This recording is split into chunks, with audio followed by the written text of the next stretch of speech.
já te convidar para fazermos uma leitura no qual se encontra escrito no primeiro livro de Crônicas, capítulo de número 13. Vamos ler apenas os 14 versículos e nesta manhã estaremos aprendendo mais da parte de Deus. A Bíblia, ela é uma eterna lição, ela é uma fonte inesgotável. Quanto mais se cava, mais se encontra água.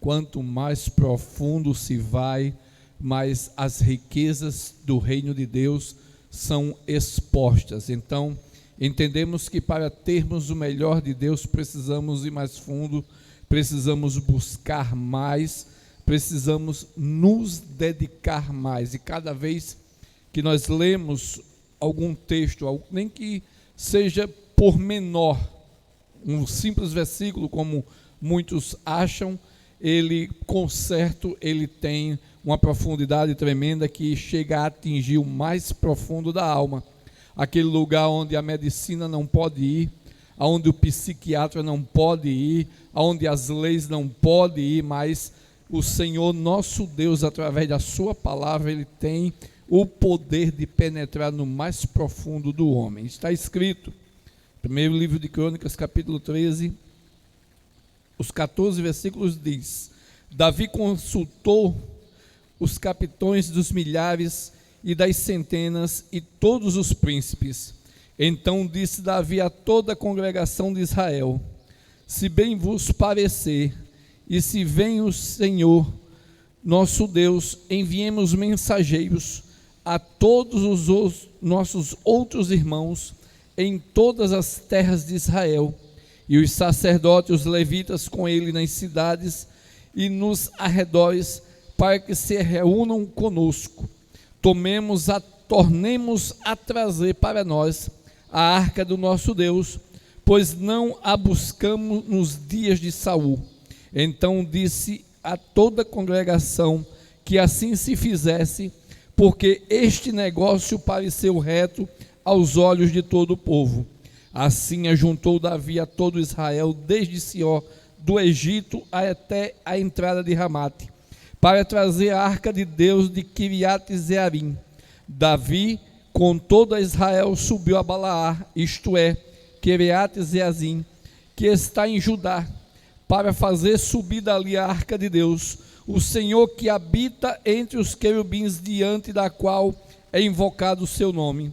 Levaram a arca de Deus sobre um carro novo, tirando-a da casa de Abinadab. Uzá e Aiô guiavam o carro. Davi e todo Israel alegravam-se perante Deus com todas as suas forças, com cânticos, com harpas, com alaúdes, com tamborins, com símbolos e com trombetas. Chegando à eira de Quidom, estendeu Uzá a mão para segurar a arca, porque os bois tropeçavam. Acendeu-se a ira do Senhor contra Uzá, e o feriu por ter estendido a mão à arca, pelo que morreu ali perante Deus.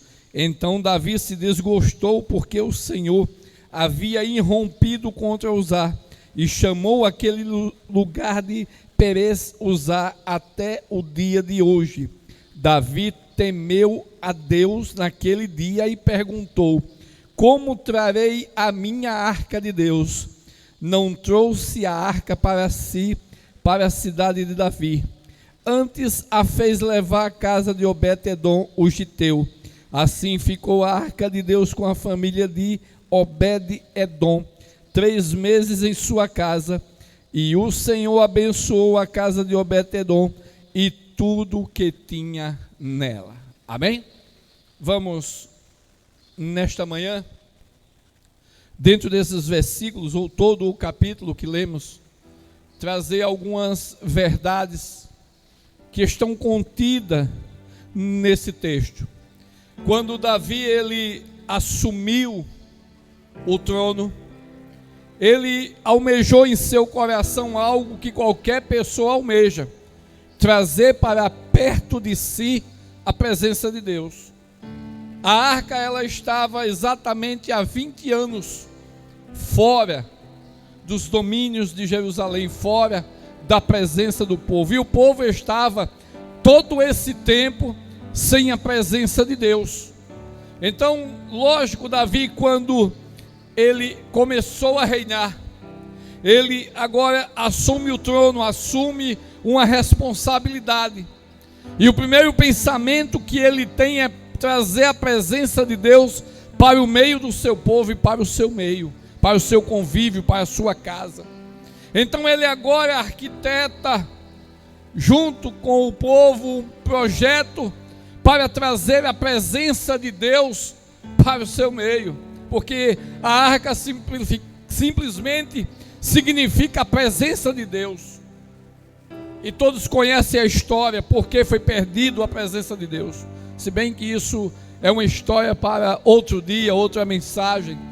Mas para que você entenda, devido à falta de governo dentro de uma casa, por um pai que não, no tempo certo, corrigiu seus filhos, quem sabe até passou a mão aos erros do filho, a Bíblia vai nos contar lá em 1 Samuel a questão de que como a arca foi perdida, como a presença de Deus foi levada do meio do povo e todos os transtornos que causou uma nação.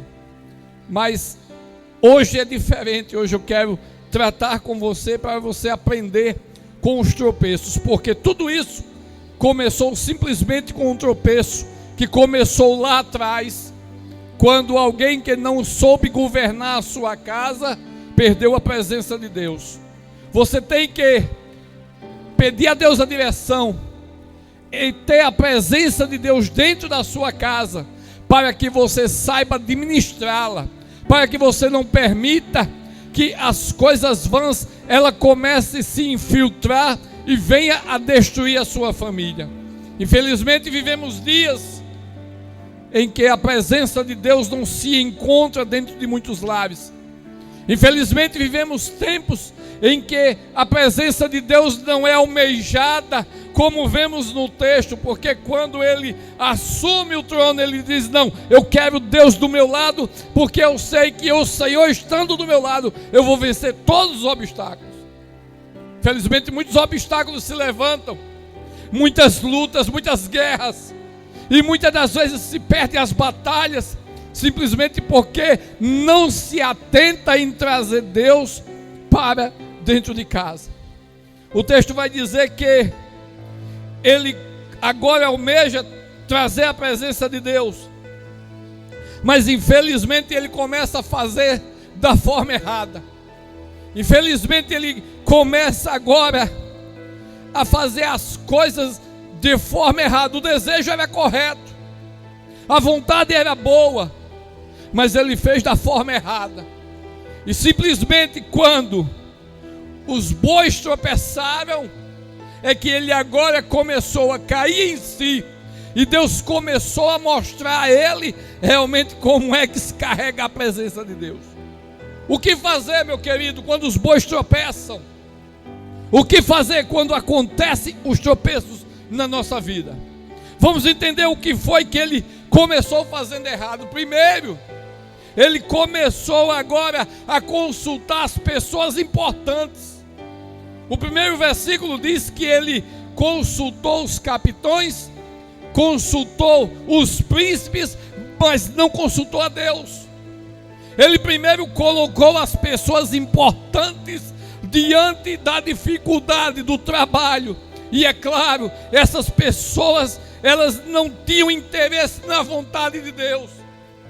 As pessoas importantes hoje na sociedade, em todos os meios, aqueles que se julgam melhor, ele não tem interesse nas coisas de Deus, porque muitas das vezes a vontade de Deus bate e vai de encontro às suas próprias vontades, porque a vontade de Deus é melhor. Deus tem o melhor, e a providência, a vontade de Deus é sempre o melhor plano. Quando deixamos de seguir a vontade, quando deixamos de seguir os projetos, a tendência é os bois tropeçar. É necessário atentarmos para a vontade de Deus. Aqueles homens não estavam interessados na presença. Aqueles homens não estavam interessados nos projetos de Deus, como muitos hoje. Temos um exemplo que certa feita Jesus passa e alguém chega para Jesus e diz: bom mestre, o que farei para herdar a vida eterna? O desejo era bom, mas a resposta de Jesus não condizia com a sua vontade, porque ele pensava que por dar muitas esmolas, por ser generoso, ele teria um lugar. Mas Jesus disse: não, olha, você tem que se livrar disso. Não é que a riqueza seja um pecado, não. É o amor ao dinheiro. Porque tudo aquilo que você coloca diante de Deus passa a ser o seu Deus. Quando você coloca dinheiro, quando você coloca família, quando você coloca posição social, quando você bota os seus diplomas diante da vontade de Deus, então essas coisas são o seu Deus. E aqueles homens, eles não estavam preocupados. Ei, quem está em cima, quem se acha superior, não está de acordo com os projetos de Deus, não está de acordo com a vontade de Deus. E qual é a vontade de Deus? A vontade de Deus é que você que me ouve, se arrependa dos seus delitos e pecados e viva. Deus, ele não sente prazer na morte de ninguém, mas ele permite. Sabe por que permite? Porque foi nos dado algo chamado livre-arbítrio. É o poder de escolha que você tem. Você tem a liberdade de chegar em uma loja e escolher a roupa que lhe agrada. Você tem a liberdade de chegar em um supermercado e comprar a comida que você gosta. E com Deus também não é diferente. Você escolhe se quer a presença dele do seu lado ou não quer. Se você quer ele dominando a sua vida, sendo o Senhor, centro da sua vontade ou não, é uma escolha sua. E quando não se escolhe certo, como não se escolhe como se deve, aí vem as lutas, vem as guerras, vem as batalhas, vem o desespero, vem a tristeza. Porque Davi, o texto diz aqui que quando os bois tropeçaram, que Uzá morreu, o texto diz: e Davi se desgostou. Se desgostou por quê? Porque não foi feito o que Deus tinha determinado. Então, primeiro erro, ele consultou as pessoas importantes ao invés de consultar Deus. Ele, quem sabe, consultou alguém que tinha um belo anel de formatura nos dedos, trazendo isso para os dias de hoje. Alguém que tinha influência política na cidade, trazendo isso para os dias de hoje. Pessoas de amplo conhecimento na esfera social, mas ele não buscou saber qual era a vontade de Deus. Você está buscando saber qual é a perfeita vontade de Deus para você? Em quem você tem buscado socorro nos seus momentos de dificuldade? Segundo, ele buscou as pessoas importantes. Segundo, ele consultou o povo. Muitas pessoas, muitos pensamentos, um grande tumulto, uma grande confusão. Não, eu acho que deve ser assim. Não, eu acho que pode ser por ali. Nada disso. O que importa verdadeiramente na vida de uma pessoa, sendo cristão, é a perfeita vontade de Deus. Para você ter a presença, para você trazer a arca para perto, tem que ser do jeito que Deus quer que seja. Ele buscou o povo, ao invés, mais uma vez, de procurar a vontade de Deus. Isso nos dias de hoje. Ele foi atrás de um vizinho, ele foi atrás dos seus amigos, quem sabe até dos parentes. O que é que vocês acham? Como é que eu posso trazer a presença de Deus para mim? Ah, não, você vai ali, você faz assim, esse ritual, você sobe essa escada de joelho. Não, você precisa acender uma vela desse tamanho. Não, você precisa encomendar um ritual assim. Não. Não precisa de sacrifício para você ter e sentir a presença de Deus. Não precisa você sacrificar o seu corpo. Sabe por quê? Porque o maior sacrifício por toda a humanidade um dia foi feito lá no Calvário. E através desse sacrifício permitiu que Deus pudesse estar perto de mim, estar perto de você, estar perto da sua família.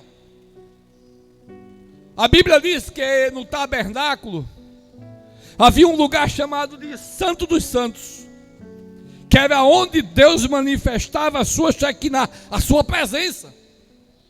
Mas não podia se chegar lá de qualquer maneira. Não podia se chegar lá a hora que quisesse. Não, a Bíblia diz que tinha um dia, um tempo determinado. Havia de se cumprir um ritual. Havia de se purificar. Tinha que estar vestido decentemente. Tinha que acompanhar as determinações de Deus. Então um dia determinado se chegava o sacerdote, amarrado por uma corda. Sabe por quê? Porque se o sacerdote tivesse errado, se o sacerdote tivesse troncho, ele era fulminado. E se alguém entrasse de novo para buscá-lo, morria também. Mas como é que sabia, irmão Itamar, que o sacerdote estava vivo? A Bíblia vai dizer que nas vestes do sacerdote havia sinetas. E quando ele adentrava no santuário, no Santo dos Santos, a Bíblia vai dizer que quando o sacerdote estava conforme a vontade e a determinação de Deus, a glória de Deus enchia aquele lugar. A glória de Deus tomava aquele lugar, tomava o sacerdote. O poder era tanto, a glória Shekinah era tremenda, a ponto de fazer aquelas sinetas balançarem, tocarem, e lá fora o povo sabia que Deus estava com ele, estava presente. Mas havia tudo isso, uma determinação de Deus, havia uma ordem de Deus. Aí a Bíblia diz que quando Jesus, ele agora é sacrificado, ele toma o meu e o seu lugar na cruz do Calvário. A Bíblia diz que é o véu da separação, a cortina que ninguém podia transpassar conforme a vontade de Deus, a não ser naquele dia determinado. Ela foi rasgada, mas ela foi rasgada não de baixo para cima. Não foi ninguém que chegou lá e abriu a cortina e rasgou, não. A Bíblia vai dizer que o próprio Deus, ele rasgou de cima para baixo, dizendo que agora eu e você, nós tínhamos acesso livre à sua presença. Naquele dia em que Jesus foi sacrificado, eu e você temos a liberdade de se chegar à presença de Deus, ser ouvido por Ele, ser aceito por Ele, e agora sim ser chamado de filho. Mas espera aí, irmão Itamar, eu não sou filha não. Você é criatura. Você é uma criação de Deus. Eu sou filho, não é. E a Bíblia prova.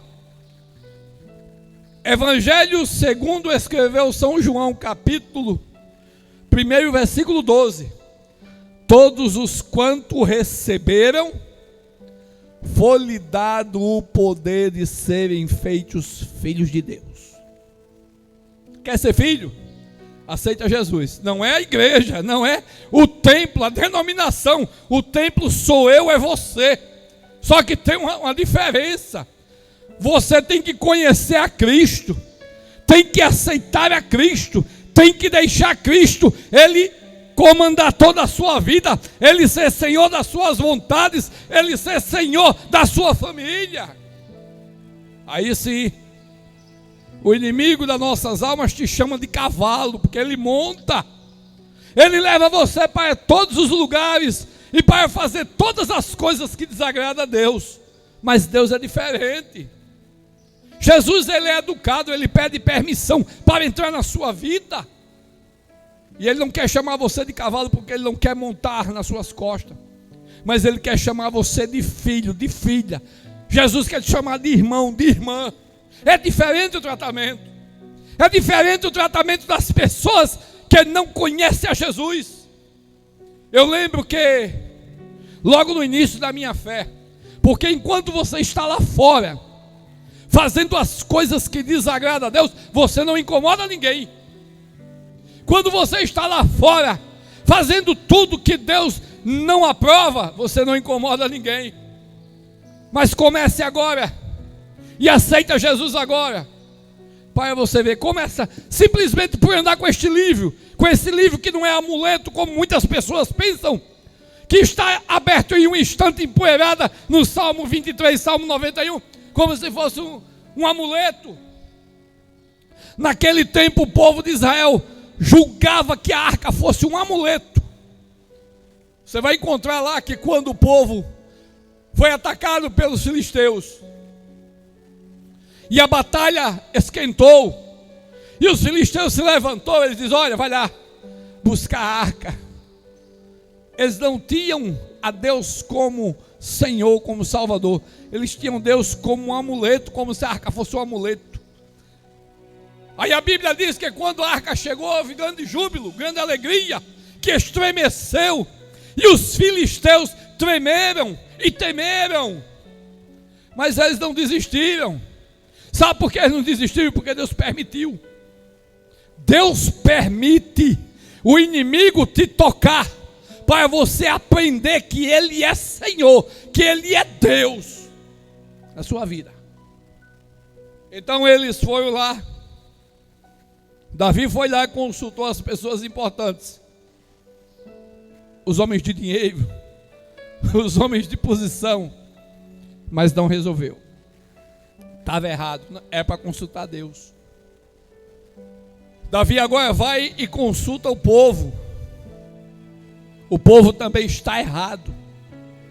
Existe um ditado que diz que a voz do povo é a voz de Deus. É não, porque a mesma voz que quando, segundo muitos, está escrito na Bíblia, segundo os relatos bíblicos, quando aquele povo estende as palmas, quando aquele povo estende os ramos de árvores para Jesus passar e gritam: Hosana, bendito que vem em nome do Senhor, é a mesma multidão que alguns dias depois grita: solta Barrabás e crucifica Jesus. Então a voz do povo, ela é instável, mas a voz de Deus, ela é permanente. A voz de Deus, ela é precisa. A voz de Deus, ela é onipotente. Porque alguém pode ter apontado para você e dizer: não vai dar certo, vai morrer, mas a resposta final vem da boca de Deus, não é da boca do povo, não é da boca daqueles que não acreditam no teu milagre, não é da boca daqueles que não acreditam na tua vitória. A resposta, a vitória vem de Deus, não é da boca do povo. Então Davi, mais uma vez, ele erra. Terceiro erro, ele coloca a arca no lugar errado. O texto diz que, no versículo 7, levaram a arca de Deus sobre um carro novo, tirando da casa de Abinadab. Levaram a presença de Deus em cima de um carro de boi. A presença de Deus, ela não pode ser levada de qualquer maneira. A presença de Deus não se leva de qualquer jeito. A presença de Deus não é uma mercadoria. A presença de Deus não é algo banal. A presença de Deus é poder e garantia de vitória nos tempos de luta. Mas ele esqueceu disso. O texto diz que eles agora colocam a arca em cima de um carro de boi. E a Bíblia vai dizer que no percurso, na caminhada, o povo ia se alegrando e a arca do Senhor ia no meio. O povo ia se alegrando com os instrumentos. havia dança, havia música, havia alegria, alegria. E a arca do Senhor ia em cima de um carro de boi, novo. Mas sabe o que aconteceu? A Bíblia diz no mesmo texto que lemos, que em um determinado momento, o carro de boi tomba devido à inclinação do terreno. E Uzá, na sua boa vontade, coloca a mão para evitar que a arca caia no chão. Aí você pode estar pensando, mas aí, irmão, então, mas Deus é injusto. É não. Deus é justo e Ele cumpre a sua palavra. O que foi que Ele ordenou para ser feito com a arca? Como foi que Ele disse que era para carregar a arca? Em cima de um carro de boi? Em cima de qualquer jeito? Você está levando a presença de Deus de que jeito? De que forma? Em cima de carro de boi? O carro de boi vai tropeçar. E se você não estiver preparado, você vai morrer. O texto diz que Uzá agora coloca a mão para segurar a arca. E o texto diz que Deus fulminou, matou ele na hora. Davi agora entristeceu, se desgostou, porque Deus tinha matado Uzá. Mas por que Deus matou Uzá? Uzá é um bom moço. Uzá estava cheio de boa intenção. É exatamente assim que muitas pessoas pensam. Não vá pensando que é as boas intenções. É porque é uma pessoa que dá muita esmola. É porque é uma pessoa que é muito doce, é muito amável. Não vai morrer, vai. Isso aos olhos de Deus não vale nada, se não tiver convicção e servindo a Ele, como a palavra diz. Não são obras que salvam. Porque se fosse assim, era ruim para a gente que não tem muito recurso. As pessoas que têm uma posição melhor, um dinheiro melhor, já estavam garantidos. Mas a Bíblia diz que Deus estendeu a toda a humanidade, independente de raça, de cor, independente de idioma, independente de posição social, independente de ser alto, pequeno, baixo, feio, bonito. Ele estendeu a sua graça para todos. E também essa graça nessa manhã, ela é estendida para você que nos assiste. Uzá fez a coisa certa da forma errada. Como assim? Se você for lá depois, agora não. Mas se você for lá e ler em Êxodo 25, do versículo 13 ao 15, você vai ver como foi que Deus mandou carregar a arca. Ele mandou, ordenou. Ele diz, olha, você vai fazer a arca, vai cobrir, você vai colocar argolas de ouro, e vai fazer as varas de acácia, vai colocar as varas entre as argolas, ficará lá, e essa arca será levada pelos sacerdotes.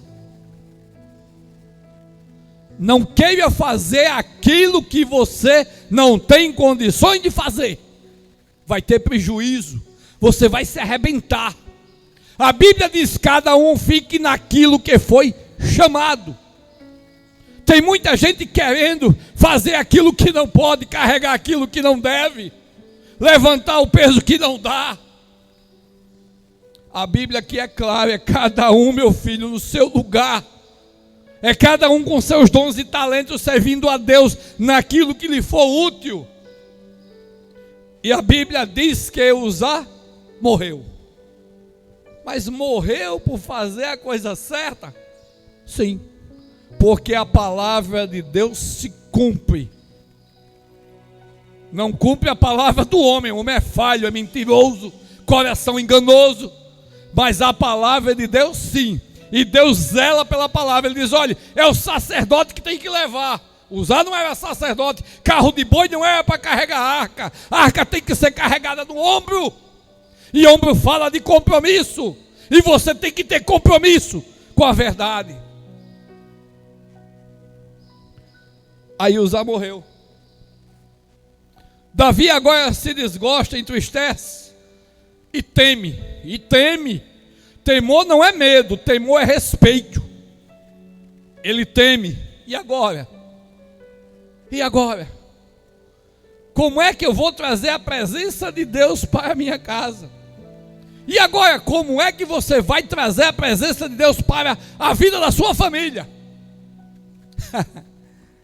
Aí ele, após receber a sentença de Deus, após ele entender que Deus é soberano e é tudo, tem uma consequência debaixo dos céus, ele agora procura fazer o certo. Foi preciso um tropeço, foi preciso os bois tropeçar, foi preciso um empecilho, um incidente, uma morte, para ele entender que as coisas têm que ser feitas conforme a vontade de Deus, não é conforme a vontade do homem, não é por emoção, é pela vontade de Deus. Aí ele agora começa, depois que ele aprende a lição duramente, já pensou no meio da alegria, no meio da festa, porque o texto diz que quando a arca estava presente, havia alegria no meio do povo. E quando Deus chega na sua família, na sua casa, no seu lar, existe alegria. Os demônios têm que bater em retirada. A enfermidade vai embora, porque Jesus é o mesmo ontem, hoje e será sempre. Ele cura. Ele tem poder. Ele tem poder para restaurar teu casamento, a tua família. Ele tem poder para tirar você do leito da enfermidade. Aí o texto diz que quando ele é sentenciado, Uzá morre, ele entristece. Aí o texto vai dizer que ele agora aprendeu a lição, que ele aprender da forma certa. Aprenda a lição de Deus no amor. Aprenda a perfeita vontade de Deus para a sua vida, na palavra, no amor, na exortação da palavra. Não queira aprender como Davi aprendeu nesse texto. Foi preciso um boi tropeçar, foi preciso alguém morrer, para ele entender que não se leva à presença de Deus de qualquer maneira. Aí ele agora, depois que Deus pune, o texto diz que ele temeu. E ele pergunta, no versículo 12, ele temeu a Deus. Ele respeitou, porque temor é respeito, não é medo. Deus não provoca medo, Deus provoca temor. Aí ele, naquele dia, ele pergunta: como trarei a mim a arca de Deus? Como é que eu vou fazer para trazer a presença de Deus? Como é que eu vou fazer para Deus entrar na minha casa? Toda bagunçada, pecado operando, alcoolismo, droga, tanta coisa trouxa. Como é que eu faço? Aí ele começou, temeu. Agora ele começou a buscar através da oração a direção que ele devia ter feito no início. Ele tinha um desejo: eu quero a presença de Deus. E como é que eu trago a presença de Deus? Primeiro ele começou a temer a Deus, conhecer, respeitar a Deus. Segundo, ele começou a orar para que Deus pudesse guiá-lo da melhor forma possível, para que não tivesse mais tropeço, para que ninguém mais morresse. Aí agora o texto diz que ele começou a orar, e depois ele começou a buscar, através da palavra, a perfeita vontade de Deus para a sua vida, para o seu reinado. Pois agora Davi, ele estava começando a reinar sobre um povo, e ele precisava da presença de Deus. Você precisa da presença de Deus. Você precisa de Deus dentro da sua casa. Você precisa de Deus no seu trabalho. Você precisa de Deus na sua escola, onde você estuda, onde você trabalha. Você precisa de Deus todos os momentos da sua vida. Mas como é que consegue isso? Comece a temer. A temer. Comece a orar. Não é a repetição. Não é aquela ladainha, perei, não. A oração é uma coisa simples. Deus quer um coração contrito, quebrantado, sincero, honesto. Ele não quer repetição. Repetição é para religiosos. Repetição, a Bíblia diz, é os gentios que faziam. Lá no capítulo 6, quando Jesus ele ensina a orar. A oração nada mais é do que uma conversa entre pai e filho. Ele é pai, você é filho. Você conversa, ele conversa. Você pergunta, ele explica. Você pede, ele dá. Você bate, ele abre. É assim que funciona. Outra coisa, você não precisa de outro intercessor. Não existe outro intercessor. O intercessor é Jesus e não existe outro.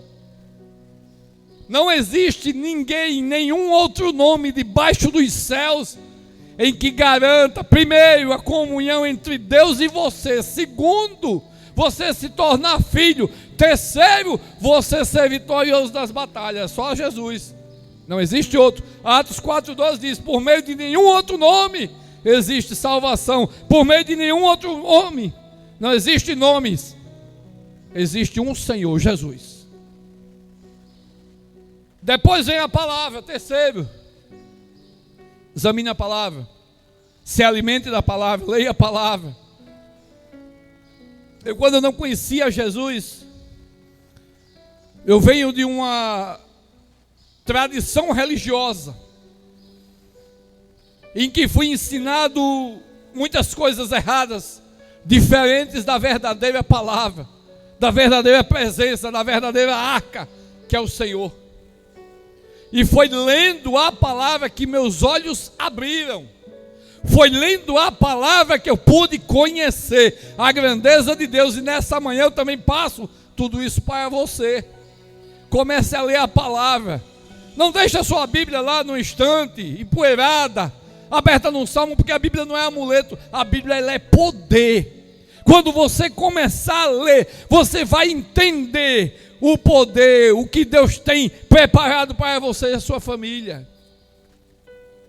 Aí Davi, quando ele fez tudo isso, ele agora teve a orientação acertada para trazer a presença de Deus para a sua vida.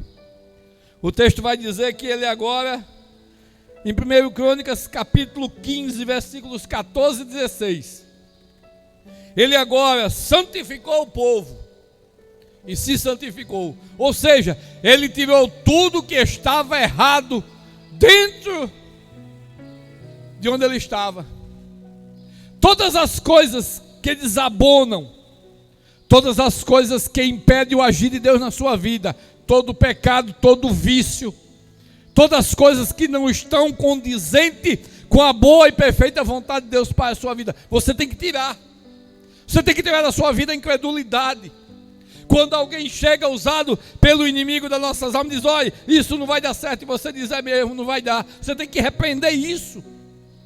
Você tem que acreditar que realmente Deus vai fazer. E não importa o que diga, vai morrer, morre não, porque a resposta final vem de Deus. Não é do homem, não é o homem que opera, é o Senhor. Então agora, Davi ele santificou todo mundo, santificou o povo. Ele tirou tudo que havia de errado. Ele tirou todos os obstáculos que impediam a presença de Deus naquele lugar. E você precisa fazer isso na sua casa. Você precisa fazer isso na sua vida, para que Deus ele venha realmente habitar. Ele removeu, ele tirou os obstáculos. Como naquele dia quando Jesus chega no túmulo de lá, quando chega onde Lázaro estava morto, eles onde foi colocar, e as irmãs disseram, ali, o túmulo é aquele. E Jesus diz, olha, tira a pedra, tira o obstáculo, tira a incredulidade, tira a dúvida, tira a murmuração, tira o pecado da idolatria, tira o pecado da fornicação, da prostituição, tira o pecado, as coisas que desagradam a Deus.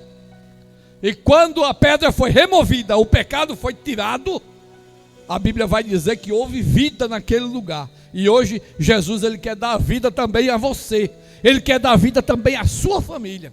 Segundo, quando ele santifica, ele agora começa a louvar. Louvar não é cantar, é diferente. Quem canta é artista, para se apresentar, para aparecer, para ganhar dinheiro. Louvor é diferente. Louvor, ele vem de dentro para fora, ele glorifica. O seu único propósito é engrandecer a Deus. Não é engrandecer quem está embaixo, é engrandecer quem está em cima. Então a Bíblia diz que agora ele foi e louvou. Ele começou a louvar. O texto vai dizer que quando ele entra pelas cidades, a Bíblia diz que ele entra bailando a ponto da sua mulher o desprezar.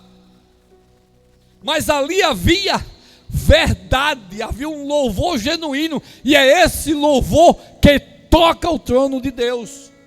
A Bíblia diz que quando o povo ia para a luta, Deus ordenava que os cantores, fossem os músicos, fossem na frente, louvando. Quando os homens à frente dos soldados saíam com suas músicas, saía com louvor, saía com seus instrumentos, a Bíblia diz que Deus recebia e dava vitória. Então entra nos átrios do Senhor com louvor, com adoração. Começa a reconhecer o que Ele é na tua vida. Começa a adorar nesta manhã, e você vai ver os milagres que Ele vai fazer na tua vida. Aí depois que ele teme, santifica e louva, ele agora começa a sacrificar. Sacrificou o tempo, pelo menos um tempo, para estar com o Senhor. Ele sacrificou naquele tempo animais. Mas você não precisa fazer mais nenhum ritual. Você não precisa matar animal. Não precisa derrubar sangue de animais. Não. Você é um sacrifício vivo na presença de Deus. Então procura agradar a Deus. Procura buscar mais a Deus, a presença de Deus. Procura voltar às tuas raízes. Aquele tempo atrás, lembra? Em que você tinha a alegria de estar na casa de Deus. Naquele tempo atrás, logo no início, que você enchia seus olhos de lágrimas quando ouvia a palavra, quando ouvia um louvor. E você foi esfriando. E você foi se deixando levar. Foi tentando carregar a presença de Deus de qualquer maneira. Quem sabe num carro de boi também. Mas nesta manhã é diferente. Nesta manhã eu acredito, segundo o Senhor que está neste lugar, através da sua palavra e do seu Santo Espírito, que está entrando renovo na sua vida, que está entrando renovo no teu lar, que Ele agora está fazendo coisas grandes, coisas novas. Ele está operando. Ei, você que um dia estava na casa de Deus, que era cheio de vida, e quem sabe um dia saiu, ei, hoje é o dia de você voltar. Hoje é o dia de você reatar a aliança. Hoje é o dia de você voltar a carregar a arca. Aí, mediante essas ações, depois que ele fez tudo isso, a Bíblia diz que Deus promoveu a alegria, manifestou a sua glória, Ele se fez presente, Ele estava no meio, Ele encheu os corações tristes de alegria, porque antes a Bíblia diz que Davi temeu, entristeceu, e temeu, e agora como é que eu faço para trazer Deus para a minha vida? E depois que ele segue as recomendações, aí a Bíblia diz que Deus se faz presente. Deus estava lá, a ponto de promover uma grande felicidade, uma grande alegria no meio do povo. Não é diferente nesta manhã. Com você também pode ser assim nesta manhã. Para você também pode ser diferente a partir de agora. A partir de agora você pode aceitar Jesus. Sim, não é o templo, não é a igreja, é Jesus. Ah, irmão, eu tenho Jesus no meu coração, graças a Deus. mas as suas obras. O que você anda fazendo, o que você anda dizendo, condiz com o que você está relatando que Deus está na sua vida? Ou ele está que nem naquela igreja lá no Apocalipse, em que a igreja, o povo está do lado de dentro, Jesus está do lado de fora, batendo para entrar, porque não havia lugar para ele lá dentro. Como não havia lugar para Jesus quando ele nasceu. Ele nasceu em uma estribaria, o texto diz, porque não havia lugar. Nessa manhã, aceita Jesus. Dá lugar a Jesus nesta manhã, para que você possa verdadeiramente trazer a presença de Deus para a sua vida, para que você possa verdadeiramente ter o Senhor dos Exércitos, ter a forma certa de carregar a presença de Deus para a sua vida, para a vida dos seus, para a sua família, para o seu lar, para os seus companheiros de trabalho, para os seus vizinhos, para que você venha a ser uma luz no meio das trevas, sim, porque o propósito de Deus é isso. O propósito de Deus é se revelar às pessoas, tirá-los da escuridão, das trevas, do pecado, e fazer andar em novidade de vida. Graças a Deus, estaremos orando por você daqui a pouco, mas como eu sempre digo, ainda há lugar. Ainda tem lugar para você que nos assiste. Ainda tem lugar para você que um dia, como eu disse, estava carregando a presença, mas você deixou a arca. Você não aguentou, os ombros começaram a sangrar, os pés começaram a cansar e você largou a arca no meio do caminho. Ei, nessa manhã vem para Jesus de novo. Vem voltar ao antigo amor, ao amor antigo, ao primeiro amor da tua vida, em que você se alegrava, você bailava na presença de Deus. Ei, o teu lugar está lá. Está faltando você voltar. Mas alguém nesta manhã que quer aceitar Jesus, mas alguém que nesta manhã quer carregar a arca conosco, ter esta alegria, ter esta facilidade de falar das grandezas de Deus, porque quando você não está com a presença, você não tem a facilidade, porque os pecados, as lutas, as dores não deixam você falar de Deus. Se você fala, é algo triste. Se você fala, conta a derrota. Se você conversa, é só tristeza. Mas nesta manhã você tem a oportunidade como esse primeiro, ou a primeira corajosa que neste momento está aceitando a Jesus, ainda há lugar. Vem, eu vou orar por você. Eu acredito que ainda hoje Deus estará fazendo grandes coisas na sua vida.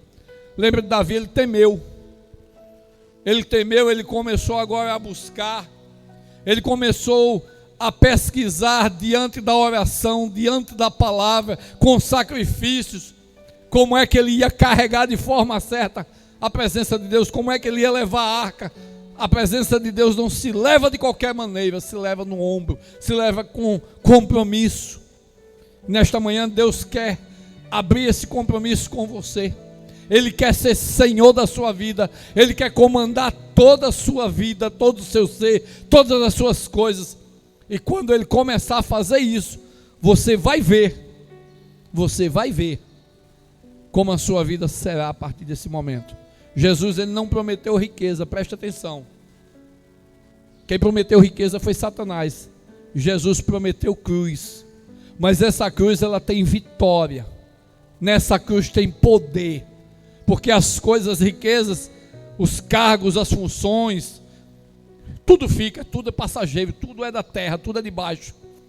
Mas nesta manhã eu quero que você atente para as coisas que são do alto, que são eternas, que nunca passam, onde a traça, a ferrugem não pode corroer, onde ninguém pode roubar, onde ninguém pode tirar de você, porque é seu, é Deus que quer lhe dar.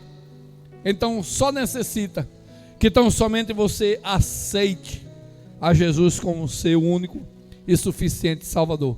Eu já quero orar por você, por sua família. Quero já desde este momento agradecer a Deus por esta grande oportunidade que mais uma vez Ele nos concede. Quero agradecer a todos quanto fazem este trabalho, aos que estão diante. quero agradecer à equipe técnica, que Deus continue abençoando grandemente, ao meu amigo e irmão evangelista Calheiros, que o Senhor continue abençoando este homem grandemente. É um amigo, é uma bênção. E quero orar por você. Mais alguém quer aceitar Jesus? Mais alguém aí quer voltar para Jesus? Eu insisto. Sabe por quê? Porque um dia alguém insistiu comigo. Eu não sabia como carregar a arca, mas eu aprendi. Eu aprendi através da oração, através da palavra, a boa e agradável vontade de Deus. A vontade de Deus é que você tenha vida, que você seja vitorioso, que você seja uma bênção, que você seja uma luz, que você possa alcançar as vidas através do seu testemunho, através da pregação da palavra, através do louvor. É esse o desejo de Deus para a sua vida. Então, mais uma vida, ainda tem lugar. Desse jeito eu vou passar a manhã toda convidando. Mas já é chegado o tempo, já é chegada a hora, e eu quero orar com você e por você, para que aqueles que ainda não conhecem a Jesus, aqueles que ainda não sabem como carregar a arca, ainda tem louvores, vai preparando o teu coração, ainda tem uma segunda mensagem, Deus ainda quer falar com você.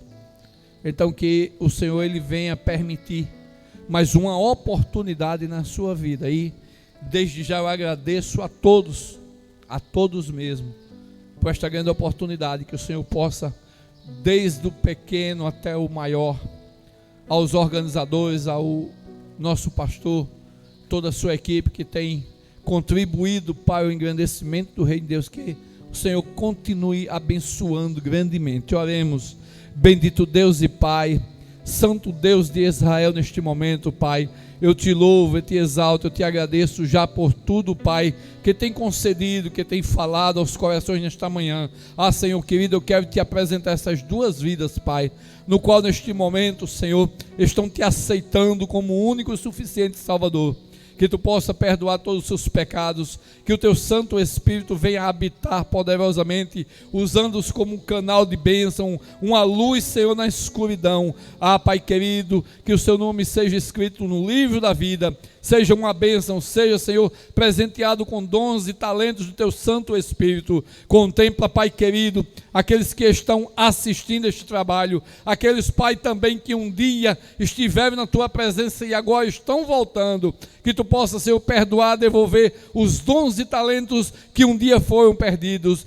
Senhor, contempla aqueles que estavam enfermos. Eu quero te agradecer, Pai, a partir de agora, pelo milagre da cura, as vidas que neste momento estão necessitadas de um milagre, que estavam enfermos, que estavam convalescentes, que estavam numa cama, Senhor, em um hospital. Eu quero te louvar, eu quero te engrandecer por este milagre, pela certeza da cura, que neste momento, Senhor, tu possa confirmar grandemente este trabalho. Continua, Senhor, abençoando a continuidade deste trabalho. Abençoa teus filhos que estão aqui, Senhor, fazendo a tua obra, toda a equipe técnica, teus filhos que estão louvando o teu nome, ao teu filho que ainda irá ministrar, Senhor, mais uma palavra aos corações, que tu possa grandemente continuar falando. Por tudo isso nós te pedimos e já te agradecemos em o nome de Jesus. Amém. A paz do Senhor e até a próxima, se assim o Eterno permitir, em nome de Jesus. Amém.